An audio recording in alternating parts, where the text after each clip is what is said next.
Hey guys, OSJ here with another video that is long overdue. Out of all the comments on Amiga videos, there's one that gets mentioned over and over again, and that's when are you going to do an Amiga point and click adventure games video? Well, the answer is right now. Because these games aren't simple pick up and play for 5 minutes and make a judgment, this video has actually taken a lot longer than normal ones to order. Yeah, I played quite a few of these back when I was a kid, but there are still some great ones that needed the time to be fully appreciated. Anyway, out of all the genres on the Amiga, I would say that this one was the one that when we were kids really blew us away with the graphics and sheer depth of gameplay. Again, the genre wasn't for everyone, but most people watching will have fond memories of a lot of these games and hopefully find some more great ones like I have to get their teeth into. So without more delay, let's take a look at what I would say are the 20 best Commodore Amiga point and click adventure games ever made in order of greatness. Kicking us off in 20th place we have Logend of Kyrandla. As I moved through this list I had some hard decisions to make, and unlike other lists these were extra difficult due to the sheer quality of the games. Every game on this list is beautiful, every game on this list has a great story, but in Logend of Kyrandla I just found it a bit tedious in parts. But don't let that put you off, it's still a brilliant game which is very atmospheric.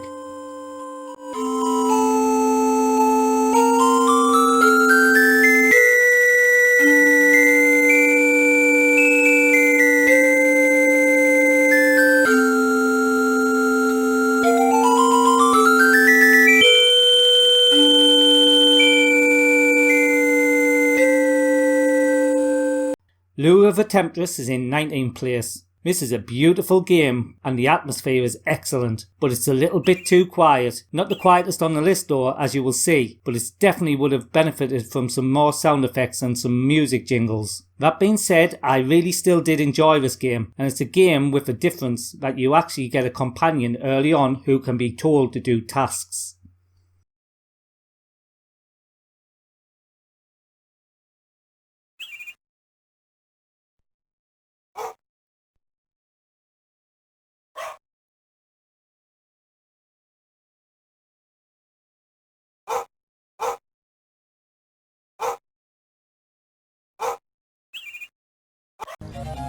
Eighteenth place is taken by Future Wars Time Travelers. When I first said I was doing this video to Lucas Rainford, this was one of the games he said you better have on. Well, it wasn't going to be on because it's a game I had never played, but now I realised what I'd missed. It's by Delphine, and it's clear to see that it has a resemblance to Another World, but it does have its flaws and I often find myself dying too easy. And maybe it's just me, but the small rooms like the one shown here are a bit of a waste of screen space.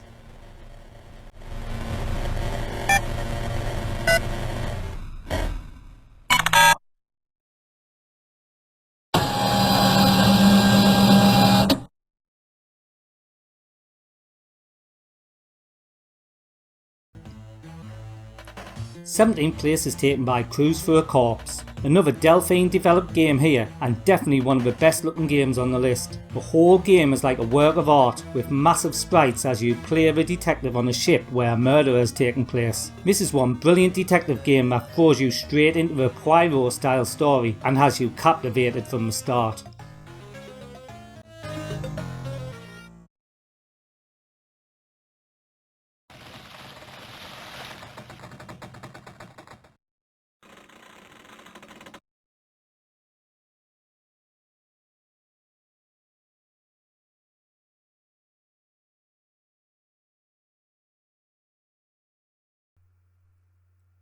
Goblins 2 The Prince of Buffoon is in 16th position. This was the second game in the Goblins series, and it enhanced many things from the first great game, but some of the puzzles are a nightmare to get your head around, and for me were only solved with an element of luck. That aside though, the game is super looking and it's really funny in parts, so it's still worth a play even if it is annoyingly hard at some points.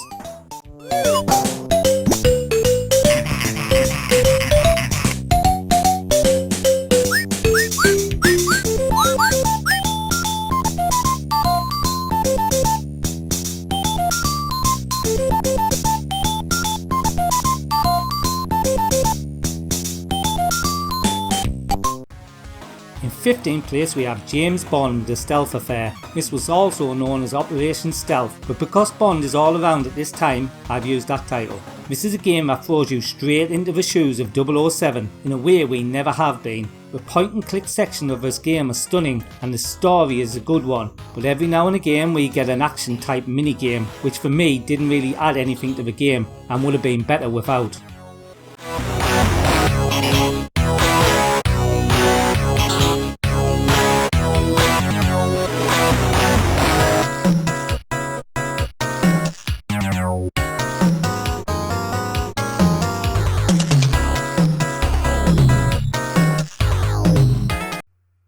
Fourteenth place is taken by DreamWeb. This game has one of the best storylines on the list, and really, as it's more aimed at adults, stands up well today. I'm not sure if this game came with a classification back in the day, but seriously it should have. It's violent, brutal, and uses a lot of sexual and bad language. I love it, and although it blurs the lines of point and click with graphical text adventure, it still has to be in.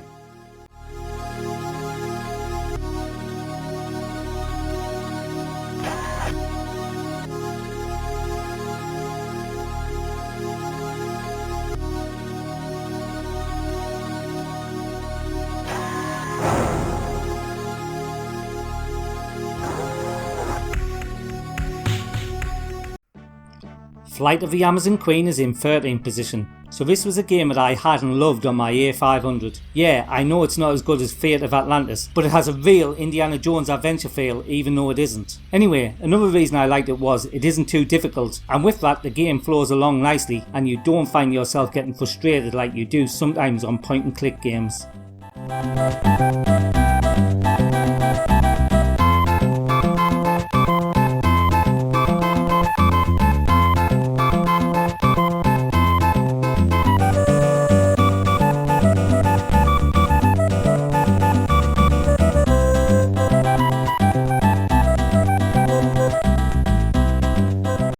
In 12th place we have Loom. This is the first game on the list that uses the Scum game engine, and only the 4th game to use it at the time of release. As we will see as this list goes on, that engine brought us some of the best point and clicks ever made. Loom however isn't like the others, and it has a unique gameplay style, interacting with notes. It's a bit quiet at times which may be a put off, but keep going and it all pays off in the end with a quality adventure.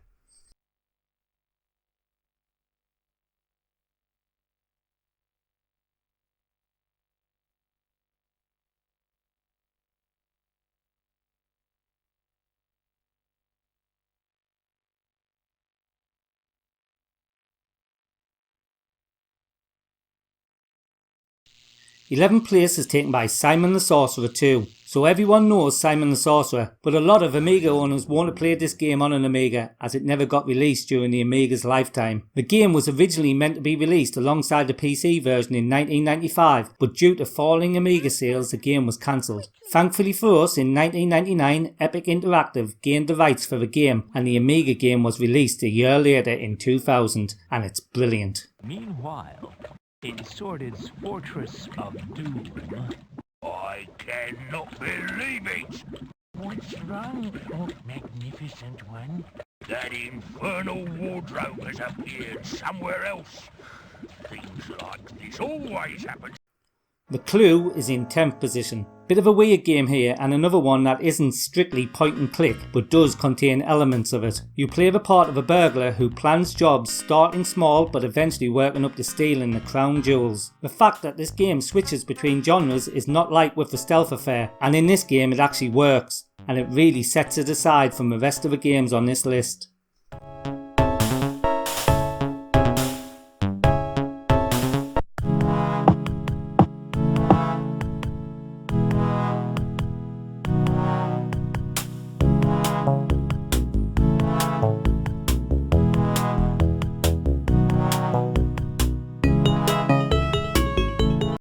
In 9th place we have Inherit the Earth, Quest for the Orb. So this was a game that I found recently and it's an absolute gem of a game. The full English talking version was released in 2015 and it doesn't just add to the game sound wise, it totally gives the game a whole new feel and one that is breathtakingly good. The voices are great, the graphics are brilliant and really some scenes are so beautiful they simply blow you away. Like I say, it's one of the lesser known games on this list but it's a must play for all fans of the genre.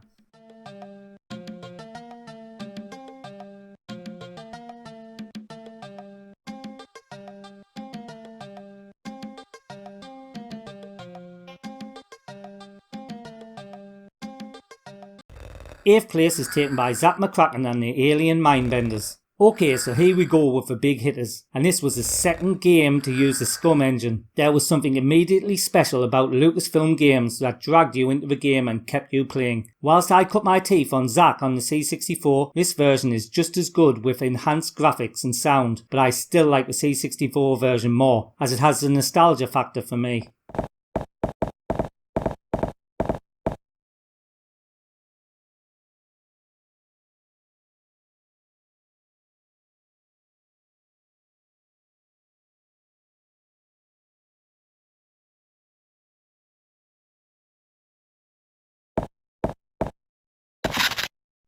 Maniac Mansion is in 7th position, so this is where it all started for the Scum engine, and this is also many people's favourite point and click on the C64. It's a truly awesome game that threw us right in the middle of an 80s horror sci-fi scenario as you try to save your girlfriend from a mad scientist. It's actually another one that I prefer on the C64, but again, it's mainly down to nostalgia, because this version has superior graphics and sound, and the gameplay is on par.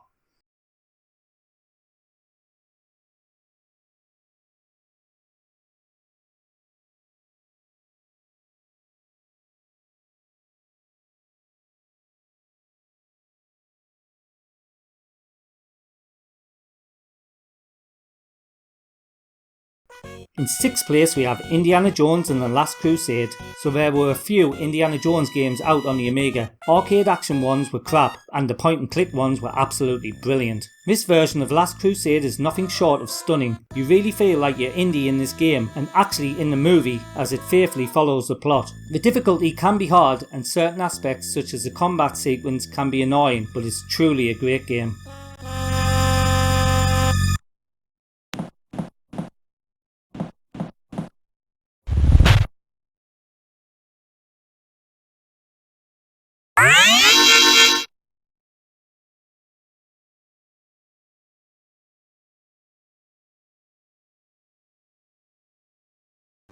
Fifth place is taken by Beneath a Steel Sky. So here we have probably my most played point and click from back in the day. The steampunk design really stood out from other point and clicks and felt so futuristic. The puzzles are good and hard enough to test you while not being too hard to piss you off. Every single scene is well drawn and makes you think wow. This is a game that I have completed many times and would gladly fire up and start it all over again right now. Who's in charge around here? Not me. I just work here. Hobbins is the name. Who's in charge and where can I find him? It's Lamb you'll be wanting. He's the supervisor. I see. And who does he work for? The council, of course. Tell me more about the council. They govern the city. With the help of Link. What's that? The computer. Simon the Sorcerer is in 4th position. This was and still is many people's favourite point and click. For me though, I never really got into it when I was a kid, but as an adult I fell in love with this stunning looking game. The story is so immersive, and although it's not a Lucasfilm game, it really reminds me of Monkey Island, which let's face it, isn't a bad game to be compared with. My only problem with this game is that now I've played the CD32 version with a brilliant voiceover, I would maybe not go back and play this, but if we count that version, yeah, this is brilliant.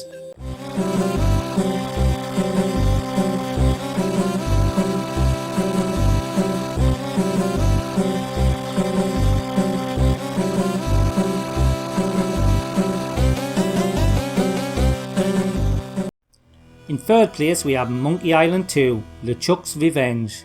I hear gasps maybe here, but the fact that this game is in 3rd place is totally subjective. The game is awesome and there's no doubt that on another day, 2nd and 3rd could have been in a different order. The thing about Monkey Island 2 is that I never liked it as much as the first one, and the next game I never even played back then, so it's like a whole new game for me. Other than personal preference though, it's a work of art.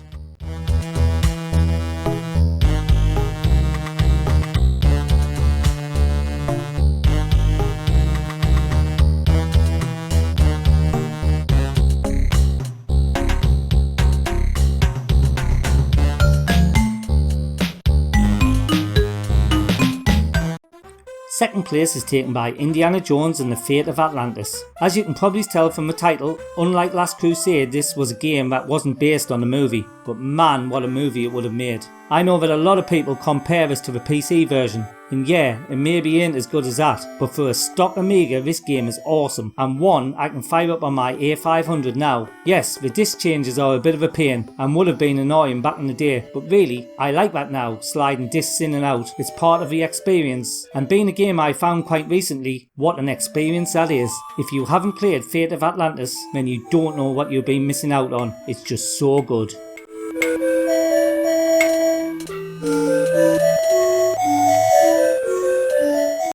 And now, in first place, we have Secret of Monkey Island. Come on, when you click this video, you must have known this was going to be top. It's a game that every kid had back in the day and boasted how good it was. The story, graphics and overall atmosphere are immense. And I think it not only goes down as the best Amiga point and click, but also the best point and click ever made.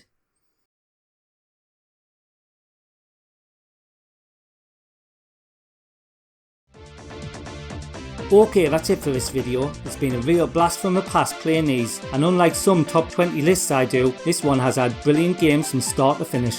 Please let me know in the comments below what your favourite point and click games were, and if you haven't already, please like this video and subscribe to my channel for more great retro content. Also, if you're feeling really generous like these lovely people going up the screen right now, get on over to my Patreon channel and pledge from as little as $1.